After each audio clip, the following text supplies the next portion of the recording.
Here is Tulsi Gabbard.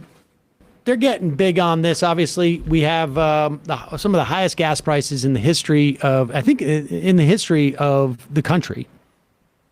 And let's be clear. We have had eras.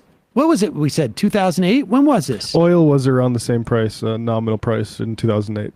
So 2008, barrels of oil, same price. But for some weird reason, the price of gas is significantly higher, 25, 35% higher. That is because, and this is very simple to understand. In fact, it happened like with all sorts of businesses. During COVID, there was, and also during the era when we had cheaper oil, but really during COVID, the demand for gas diminished in this country. People weren't driving as much. They weren't going as many places. Oil refineries shrunk their capacity. Maybe they put a couple of like different refineries offline. Maybe they hired less people. But then demand for gas immediately went up. And as the gas goes up, the demand for it, they don't expand their capacity.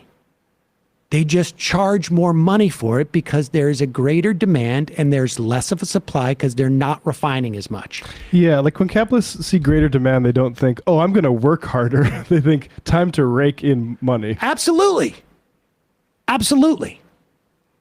They're not going to invest in it. Now, this is also, to be clear, this is why like people say like we should be blowing up oil lines, or we should be making it more expensive. We should be taking, if we make it more expensive for investors to invest in oil, fracking, whatever, they're not going to expand production and put money into it because they're not going to invest in it and it's going to shrink. Well, we're in a period now where the refining capacity is low. And instead of increasing that capacity, because they don't want to increase the capacity, have things level out and realize like, oh, shoot, we're not making $50 per barrel of oil. We're only making $15 per barrel of oil now. They want to make more money and doing less. They want to increase their productivity, which is measured by how much work I put in versus how much money I extract from that work. And they're extracting more money. Their profits are record-breaking. And here's Tulsi Gabbard to tell you some other story that is fictional about this. I would like America to go back to the Trump policies and secure our border. I would like to go back to the policies that America is energy independent and stop sucking up to Iran, Venezuela, OPEC, and Saudi Arabia. I would like lower taxes, not higher taxes, less bureaucracy, not more bureaucracy. Now, you're a Democrat, Tulsi. Do you disagree with any of my plans? What things I'd like to do?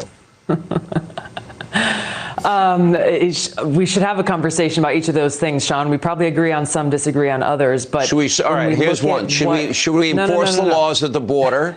Let's go through them one by one. Of course. Okay, so we shouldn't have open borders. We should go back to the Trump policies. You'd be okay with that? I've been very vocal about that open borders are a threat to our own homeland security. And with open borders, we don't really have a country. Pause it for 1 second. Now we have a 41-year high of inflation. Pause it for 1 second. Let's be clear. We don't have open borders. There's no open borders. Record detentions, in fact. That's a fiction. That's a fiction. That's like, I want to say, I am against Santa Claus murdering people.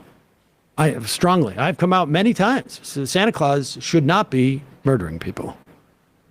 We don't have open borders. But, well, let's play along with the premise because this is how I get on Fox. Go ahead. Borders are a threat to our own homeland security. And with open borders, we don't really have a country. Okay, now we have a 41-year high of inflation and record high gas prices.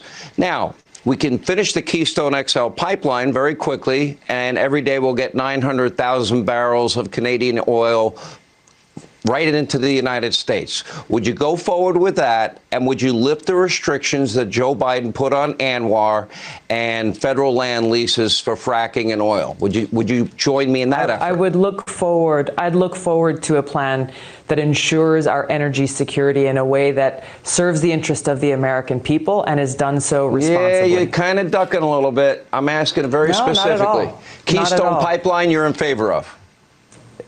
Whether it's the Keystone Pipeline or other resources that we have available here in our country, okay, you would support opening ANWR? Security and done so in a way that's responsible and not contaminating water as but some I'm asking of the very fracking has specific done in questions certain here. parts of the country.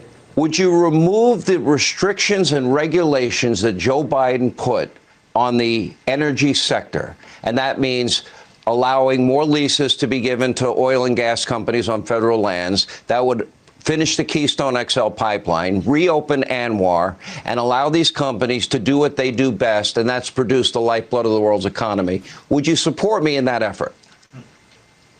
I support you and agree with you in energy security. I don't know specifically chapter and verse all the regulations and restrictions. Okay, now let me just interrupt here because this is like so painful to watch. She's so desperate not to correct Hannity here, but also she's obviously looking to maintain some environmental credibility because she's going to run for something in the future. I don't know what it is she's going to run, but that's what's going on here.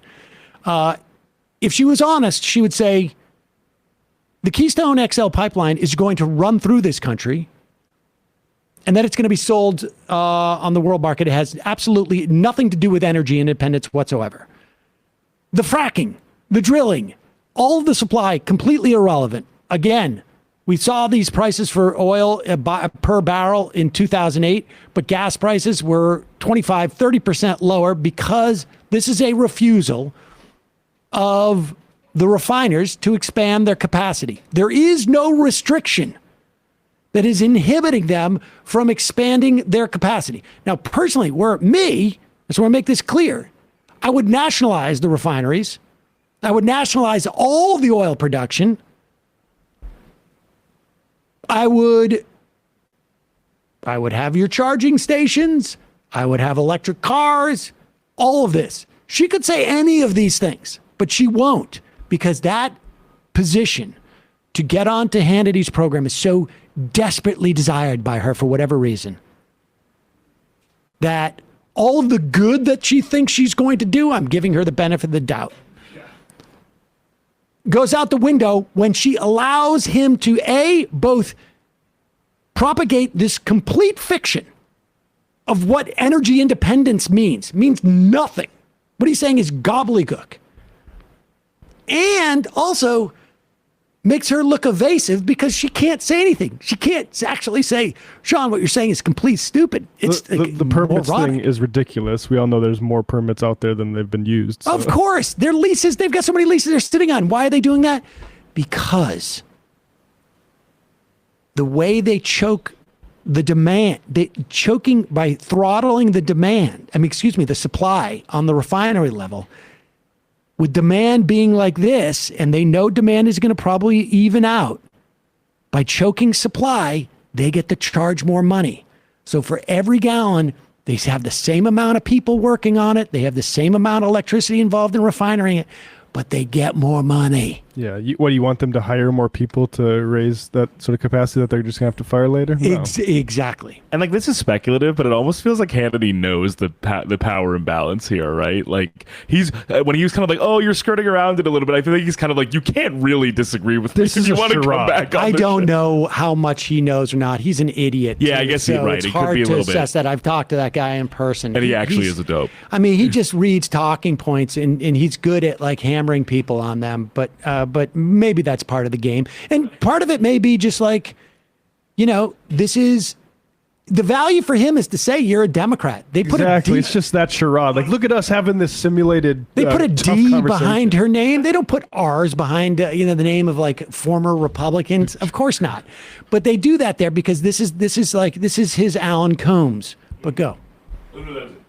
Oh, that's the whole clip? Oh, there it is. Okay, well, there you go. I mean, she knows. She knows. it's just like the simulated, like Holmes. This is a simulated debate. And people, it sucks that people watch that and be like, oh, wow, look at Hannity taking to this Democrat who Both sides. is just a Republican. Yep.